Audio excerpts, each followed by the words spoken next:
Hey guys, ഞാനിപ്പോൾ നിൽക്കുന്നത് പോർച്ചുഗലിലെ ഏറ്റവും ഫേമസ് ആയിട്ടുള്ള ഫാത്തിമ എന്ന് പറഞ്ഞിട്ടുള്ളൊരു പ്ലേസിലാണ്. നമ്മൾ തണുപ്പ് ഗൈസ്.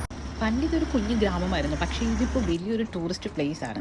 കാരണം 1917 കാലഘട്ടത്തിൽ 3 ആട്ടിടയന്മാരായ കുട്ടികളുടെ മുന്നിൽ മാതാവ് പ്രത്യക്ഷപ്പെടുകയും അതുപോലെ 1000-ഓളം ആളുകളുടെ മുന്നിൽ മാതാവ് അത്ഭുതം പ്രവർത്തിപ്പിക്കുകയും അതിനെ മിറാക്കിൾ ഓഫ് ദി സൺ എന്നറിയപ്പെടുകയും ചെയ്യുന്നു. ആ ഒരു സ്ഥലത്താണ്, അതായത് മാതാവിൻ്റെ അത്ഭുത പ്രവൃത്തി നടന്ന സ്ഥലത്താണ് ഇപ്പോൾ ഈ ഫാത്തിമ ചർച്ച് നിലകൊള്ളുന്നത്.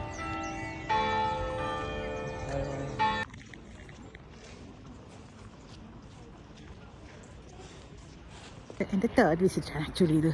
കാരണം ഇവിടെ ഭയങ്കര പീസ്ഫുള്ളാണ്. നല്ല രസമാണ് ഇവിടെ വന്നിരുന്നാൽ നമ്മുടെ മൈൻഡൊക്കെ റിലീഫായിട്ടുണ്ടല്ലോ, നല്ല സുഖമാണ്. ഫസ്റ്റ് ഞാൻ ആലോചിച്ചിട്ടുണ്ട് എന്നാണ് ഈ മാതാവിനെ ഫാത്തിമ മാതാവ് എന്ന് വിളിക്കുന്നത്. പിന്നെയാണ് മനസ്സിലായത് ഈ സ്ഥലത്തിൻ്റെ പേരാണ് ഫാത്തിമ എന്ന്.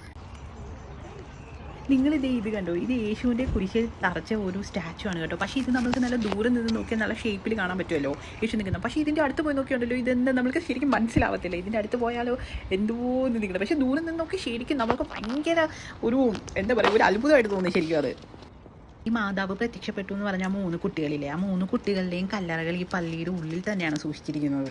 അവിടെ കുർബാനയോ പ്രാർത്ഥനയോ എന്തോ നടക്കാൻ പോയത് കാരണം ഞാൻ പിന്നെ അങ്ങോട്ടേക്ക് പോയില്ല. ഞാൻ ഓൾറെഡി അവിടെയൊക്കെ പോയിട്ടുള്ളത് കാരണം. അപ്പോൾ അത്രയേ ഉള്ളൂ ഗൈസ്. എൻ്റെ മൈൻഡൊക്കെ ഒന്ന് റിലാക്സ് ആയി പറയുന്ന കാര്യം